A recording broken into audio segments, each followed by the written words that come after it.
Viewers, we are here in the Sudanese capital, Khartoum, and this is the AAU Impact Story. My name is Ransford Bekoe, the host of the program. Today, we are here to interview an icon here at the University of Khartoum. He has made a great impact not only on the university, but on society. You have to listen to it. Follow us on AAU TV. Let's get in and we see who the academic icon is.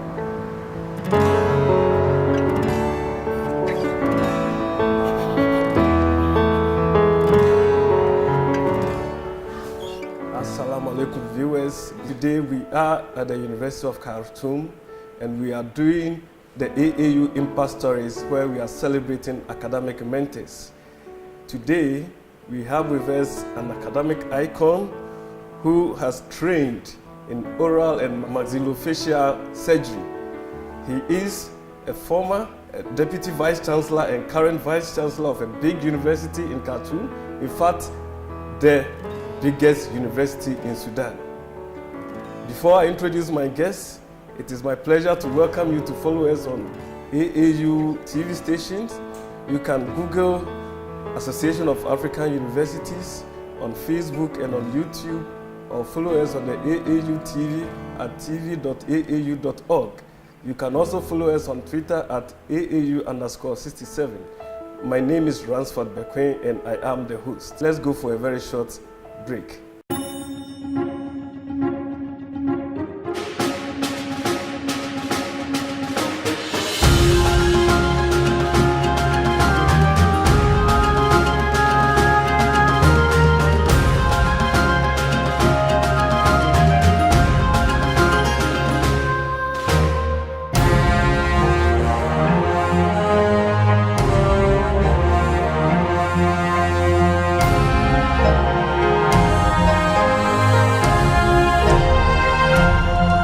Welcome back viewers, and thank you very much for tuning in to AAU_67 on our Twitter handle and also on Facebook and on YouTube.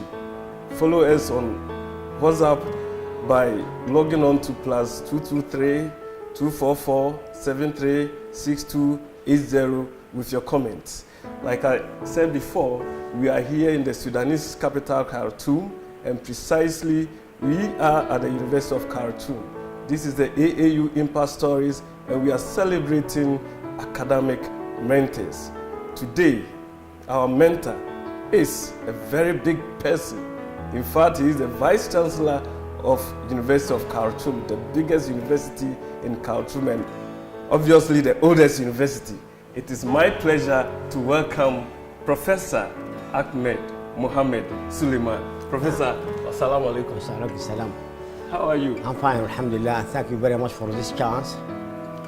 Yes, my name is Professor Ahmed Mohamed Suleiman. I am the 19th Vice Chancellor. The 19th? The 19th for this university. The University of Khartoum, it is true, the oldest university in the country. Its roots goes back to 1902 when it was established as a high secondary school by the British. And then it is transformed later into University College of Khartoum, belonging to the University of London, affiliated to it, and later it becomes the University of Khartoum. Personally, I am from a place called Ali. Ali, yes. Ali. The mother of Ali. The mother of Ali. Yes. Okay. In Arabic means mother. The mother of Ali, or Ali. It's not far from Khartoum. Okay. It's around 2 hours and a half by car. That's fine. I was born there, and I had my elementary schooling there. And from there I shifted to Kassala, and actually between it and Kassala, where I had my intermediate schooling, there is about 3 months I spent in Shandi. Shandi is a bigger city, but it is in the Nile province. Okay. Very near to Mali. It's around by car around probably 45 minutes from Ali. I spent in Shandi around 3.5 months. 3.5 months? Yeah, as an intermediate school. Okay. And from there I went to Kassala, where my father was working there. and I finished my intermediate school at Kassala. I finished my intermediate school at Kassala, and also I finished my high secondary school in Kassala. Oh. So, Prof, now, before then, it means that you were born before Sudan got its independence. No, I was. Well, it's true. About 2 years. I was born in 1954. Okay. Around two years before the independence. Okay. The official independence of Sudan. Yes. Okay. Yes. Okay. And Yeah. then, so growing up as a young person, going to Kassala, Shandi. Yes. I went to Shandi. I went to from Ali. I had my elementary schooling. Then I went to Shandi for 3 months. Then I went to Kassala, where I spent around 8 years in Kassala, intermediate school, as well as high secondary school. Okay. So during the high secondary school era, were you a student leader? No, I'm not. You were not. I tell you something, I'm not. You were not. But anyhow, I'm not that. I mean, I am part of a group. Okay. I mean, who is who's known in the class. Okay. But I wasn't a leader. You were a cool person? You mean a quiet person? Yes. Not that. You weren't? Yes, I would say I am in a group that we used to to play. We used to go and attend parties. I mean, I'm not that quiet. Okay. But I'm not that very That's rowdy. Yeah. Okay, so you were in between. Not that naughty. I am in between, yes. Okay. Yeah. So do you remember any incident on campus that may have brought you, I mean, before university, that may have brought you in conflict with the law of the school or something? No, not. Not. Not actually. And any of your schoolmates that you remember during those days who are still around? I mean, at that time things are very quiet in the country. Okay. And I remember this is during the regime of President Nimeri. Okay. And things are President Nimeri's regime is a military regime. Yes. And at that time things are quiet.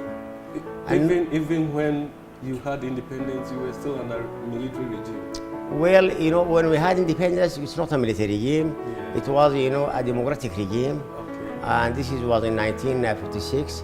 And then, I think from 1956, I think to 58, there is a military regime. Okay. Then we had a democratic government, then a military regime. And in 1964, we had a revolution called October Revolution. Yes. And then we had in 1969 we had another coup, professor by Nimeri, and it became military again. Okay. And then in 1984 we had a democratic, a civil government. Okay. And then in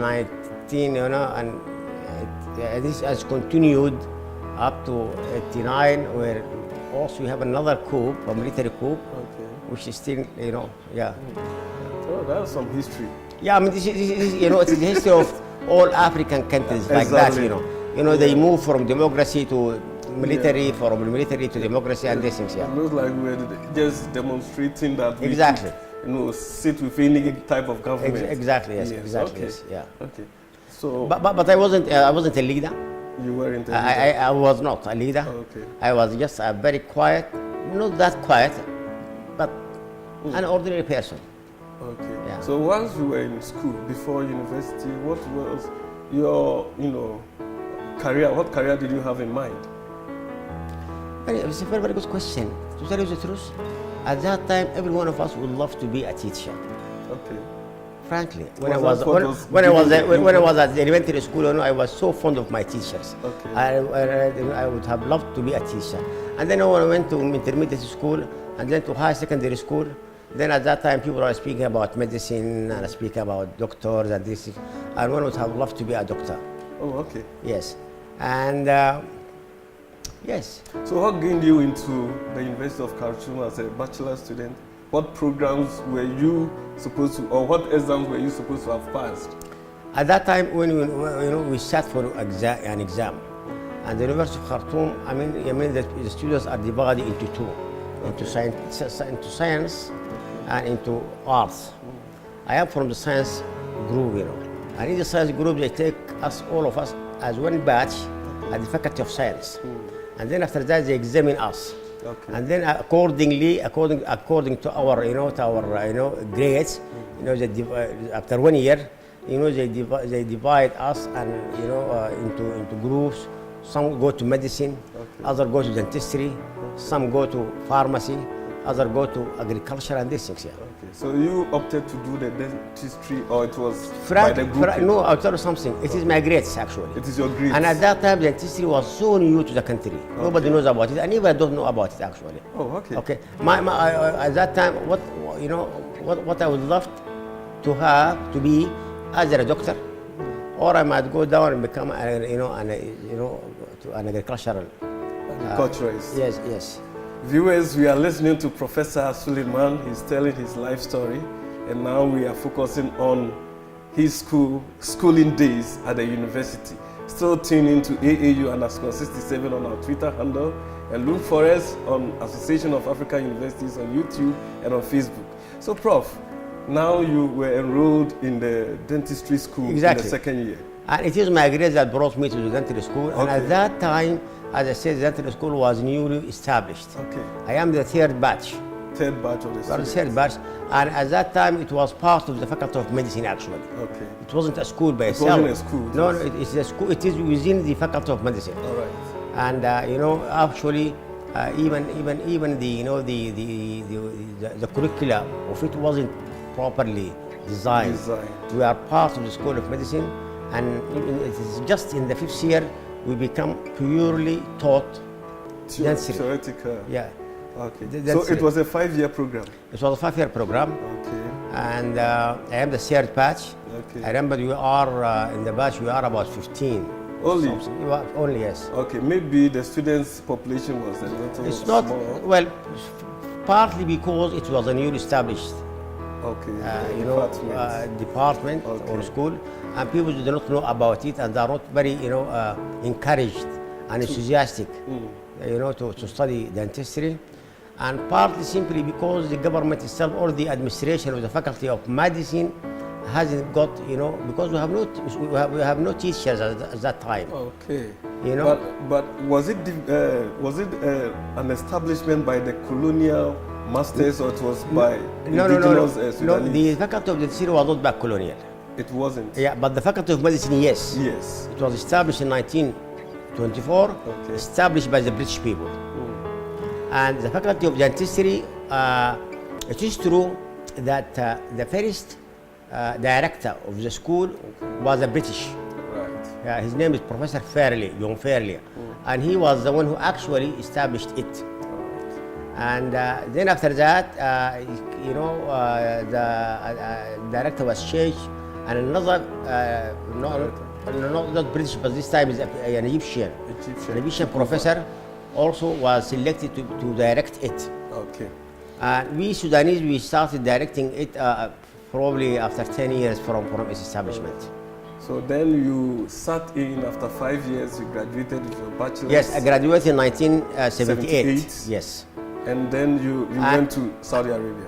No, before I go to, I graduated in 1978, and I spent my housemanship here at Khartoum Dental Hospital 1 year, and then from there I went to Kassala and spent another year in Kassala. Yes, the place where I was taught, where I had my intermediate and high secondary school. I went to Kassala. Okay.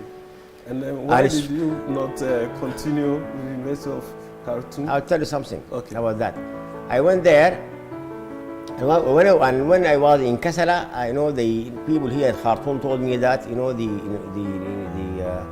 administration of the Faculty of Dentistry is looking for demonstrators, teaching assistants. Okay. And then I came from Kassala, and I tried to apply it, and I came late actually. Okay. Probably the news came to me very late. When I came, I found them already. They have taken, the students they want, and then I thought of going back to Saudi, of going to Saudi Arabia. Okay. I decided to go to Saudi Arabia, and that time, but it wasn't easy. At that time, it wasn't easy to go. Why did you not go to London or to America? I'll tell you something. To go to London, there are two ways. Okay. And at that time, if you want to go to London, you have to be sponsored by somebody. Okay. And as I told you, the chances were already taken. Right.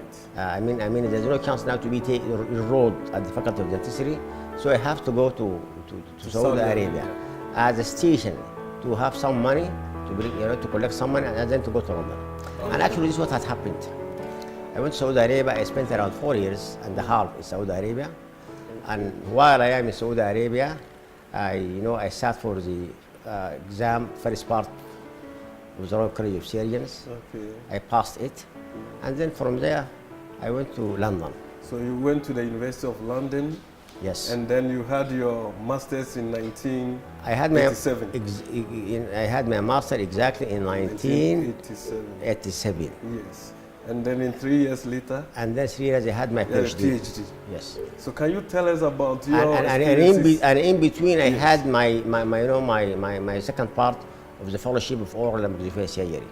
Okay. Yes, yeah. So what were some of your experiences in London as a student? Again, London is another station, the second station in my life actually. Okay. It's a place really that I enjoyed staying in. And it's a place that still I long to go there. London again is a cosmopolitan city. You find all types of people there from all the world. And I joined the University of London. I did my my master's degree at the Eastman Dental Hospital, which belongs to the University of London, and this was around 2 years. And then I did my PhD at King's College. King's College. Again, the University of London. Okay. And as I said, this is one of the most important stations in my life. Okay. There we met many people. There, we become more mature. Okay. Academically and scientifically. Okay. And were you into any political activism in London? Well, yes. Looking at the situation back home. Yes, I mean, we used to have some sort of association, Sudanese association. Okay. And for a very short period, I used to be the president of it. Oh, yeah, for really? for a very short period actually. Okay. And at that time, there is a conflict between between the Islamists and the other, and the communists and these things, Yes. There's a lot of, still, competition who is to take over. Okay. When I came, I remember from Saudi Arabia, I was, selected, and for a very short period. Okay. And then after that, I think the association was frozen because of these political conflicts between the two factions. Okay. And yes. Okay. Viewers, we are interviewing Professor Ahmed Mohamed Suleiman, the Vice Chancellor, University of Khartoum. He is telling us about his life story under AAU Impact Stories. We are celebrating academic mentors. Let's have a short break, and when we come back, we're going to talk about Professor Suleiman back home in Sudan.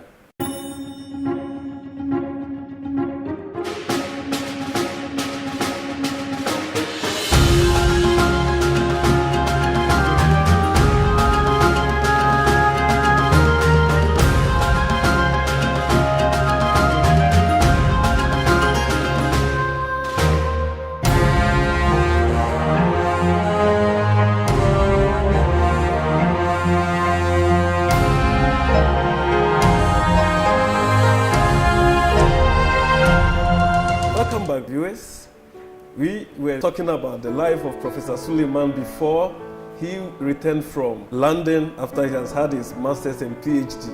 Professor, welcome back. Thank you very much. Why did you not stay in London after all the attractions, and then you decided immediately after to come to PhD Sudan? To come to Sudan. I'll tell you something. Okay. Frankly, when I did, as I said, in London, I did finish my MSc in oral surgery. Okay.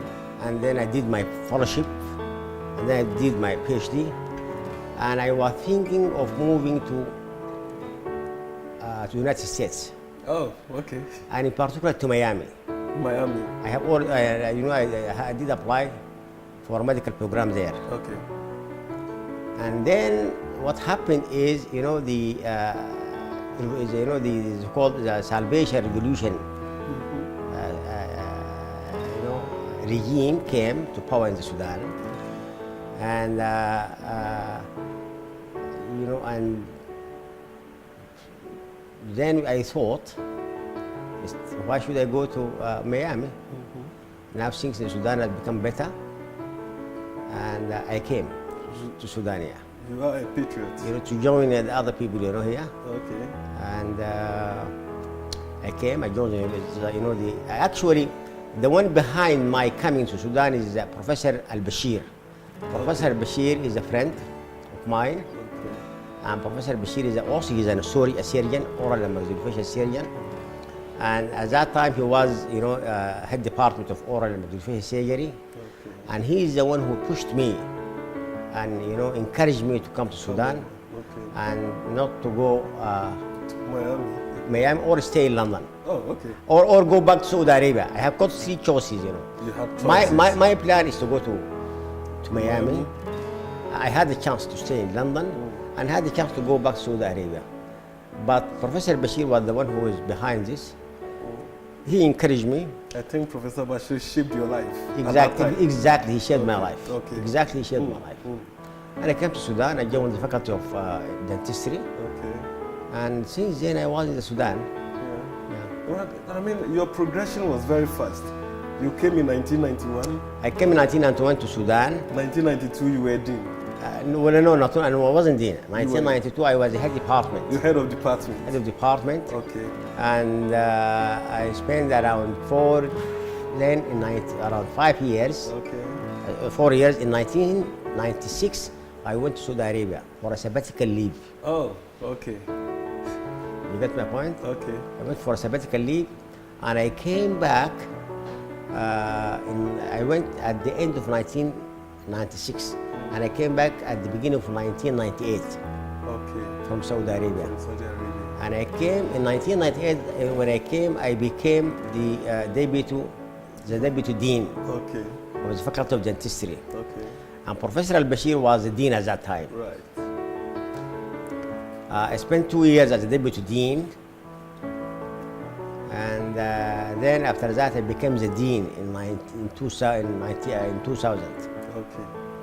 And then, according to your records, in 2008, you were a fellow of the Sudanese Medical Standardization Board. This is true. I mean, and then after that, we actually we are behind the one who has established even the board. Oh, okay. Particularly our board of oral maxillofacial surgery. Okay. And in fact, I am the one who even has written the curriculum of it. Oh. And the first student to be graduated from that board is my student. Oh, good. Or was my student. Okay. And now he's a good surgeon working in the Sudan. Yes. I spent around nearly 10 years as a dean, by the way. Oh. From 2000 to 2009 and something. Okay. You were a dean. I was a dean, yes. So as a dean, you were not only teaching, you were also practicing. I'm practicing as well as I'm teaching. And your specialization was on... was surgery. Was surgery. And in surgery, oral maxillofacial surgery. And in particular, I'm interested in oral cancer. Oral cancer. Yes. I learned salivary and salivary glands diseases. also. Yes, disease. Yes. So what is that? I mean, each that each person, has 3 pairs of big salivary glands. Yes. One on this side, one here, and 2 small, and 2 pairs small. They secrete saliva. And saliva is important, for chewing. It's important for swallowing. It's important, it acts as a lubricant. Without saliva, you cannot eat, isn't it? It's true. Without saliva, life is very terrible. Without saliva, any hard food, is difficult, to chew it or to swallow it, and it might cause you, injuries in your mouth. In your mouth. Okay. Yeah. So saliva is very important. These glands sometimes, like any organ in the body, they become diseased. They can become diseased. They might, either by say sometimes stones in the glands, sometimes they themselves do not work properly. Some they are invaded by certain cells. Sometimes they become malignant. Some of them there are some tumors in them. So I mean, I found myself interested in that, and because simply actually even my PhD and even my MSc proposed thesis, they were on salivary glands. In London, I mean, when I did my MSc, I also it was on the tumor of the salivary glands, and when I did my PhD, it was on the diabetic changes in the salivary glands, changes that follows diabetes in the salivary glands. So I mean, all my life, academic life was concentrated on salivary glands. That's a meticulous process. Yeah. When I came to Sudan, I found Sudan is known for oral cancer. Really? We have a high incidence of oral cancer. So how many cases have you treated, if they are countable? Well, I cannot tell, but I mean, people, they know that now we are probably, my unit is a known unit specialized in oral cancer, Okay. And we have many students who graduated from that unit. Okay. And probably the last PhD was done by Dr. Mariam Al-Hadi, and the cases were, and this was from my unit, and I mean, her PhD, is reviewed around 1,000 cases of oral cancer, That's a lot. We have actually a lot of. Yes. Well, we work in a hospital which is considered as a referral center Referral center? for oral cancer. Okay. We received around 200 to 250 cases per year of oral cancer. Okay. Yes, this is in the hospital. In addition to other private work, we do see also private. So are there instances where you might have rendered your services for free? Oh yes, I'm doing that in the hospital. For free? Yes. Pro bono, as the lawyers It would is say. for free. I have till now I am doing that. My theater is on. I have a referral clinic on Saturday, Okay. and I have a theater on Wednesday, and I'm still doing that. Wow. Yes. That's good to know. Yeah. I'm doing I that. think Sudan will be very grateful to you. Well, this is part of our, I mean, we are, this is, it is, it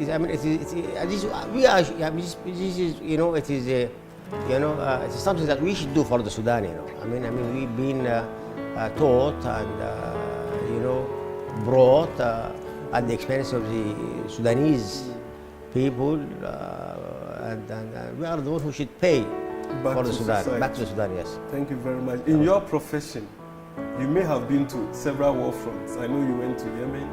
Yes, I went. Yes, you are right. And Yes, very interesting. Yes, I've been to Yemen, Yes. and I worked in Yemen and the civil war in Yemen, yes. and we spent there around 3 weeks. It's a very interesting,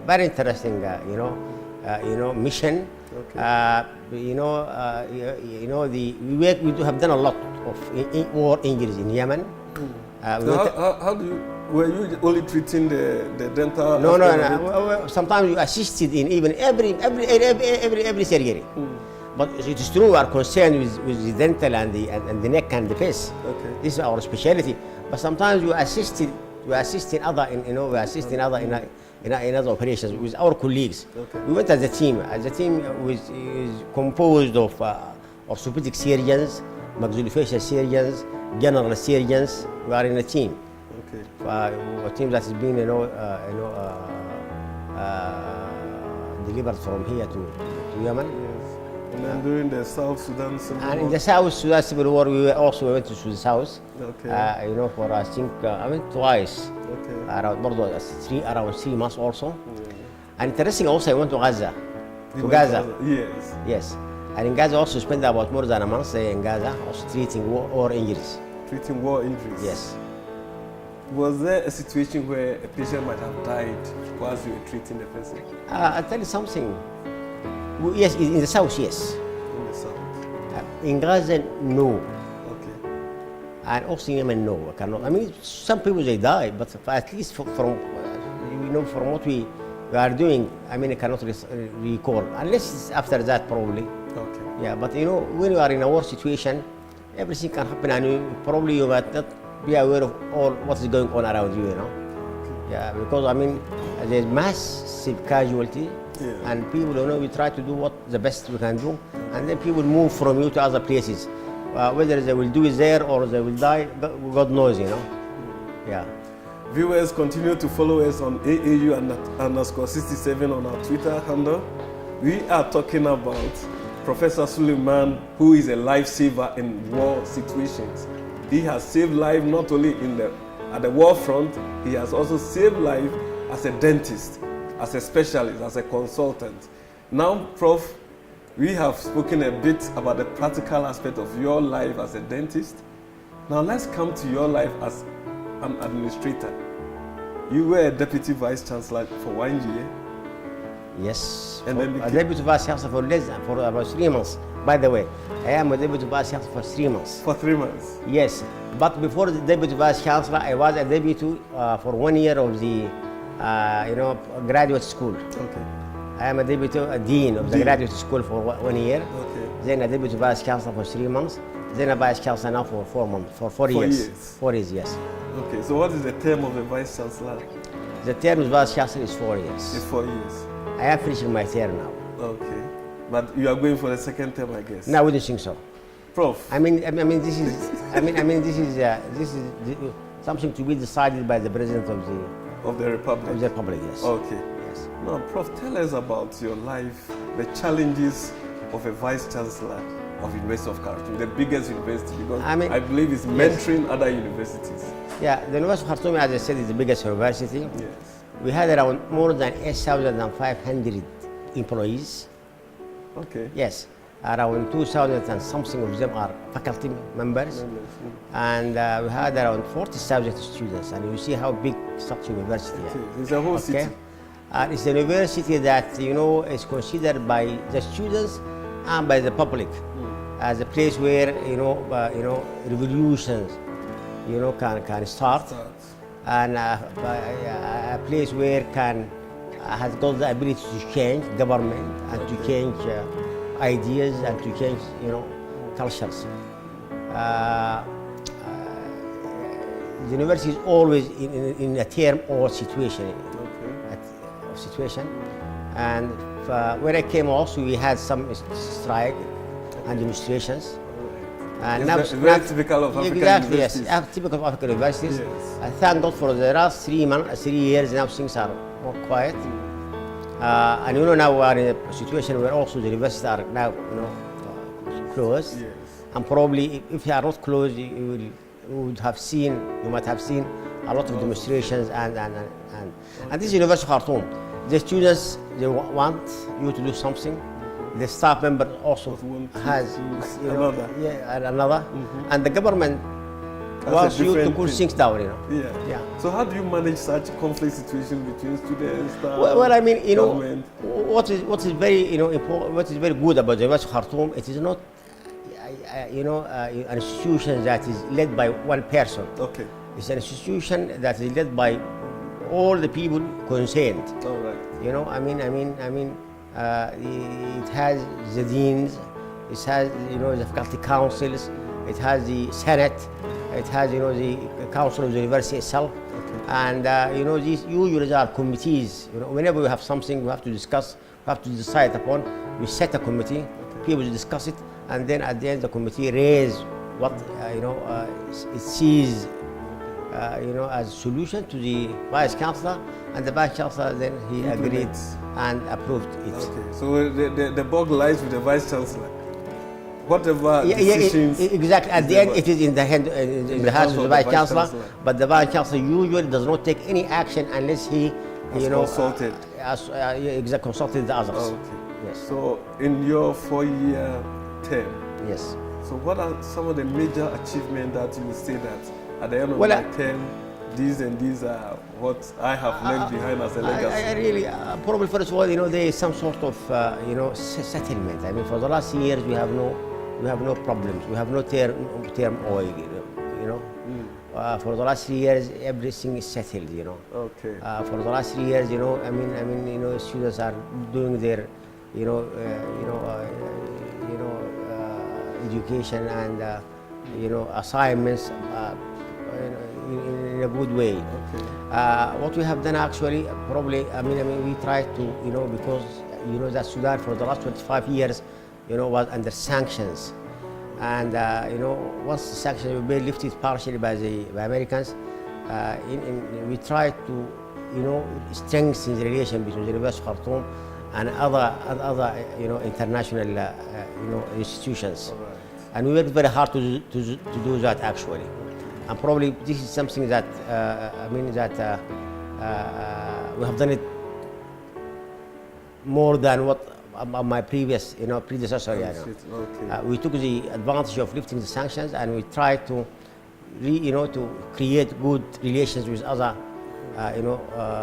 including with the countries, including the African countries. Okay. And as I said, one of these achievements is to establish a regional office for the AAU. Oh, thank you very much. Yes. So we worked hard, very hard on this, part. Then I don't know.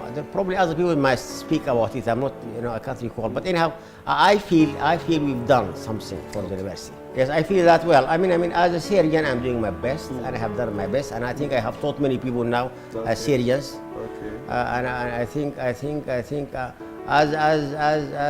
a family man, I have my kids.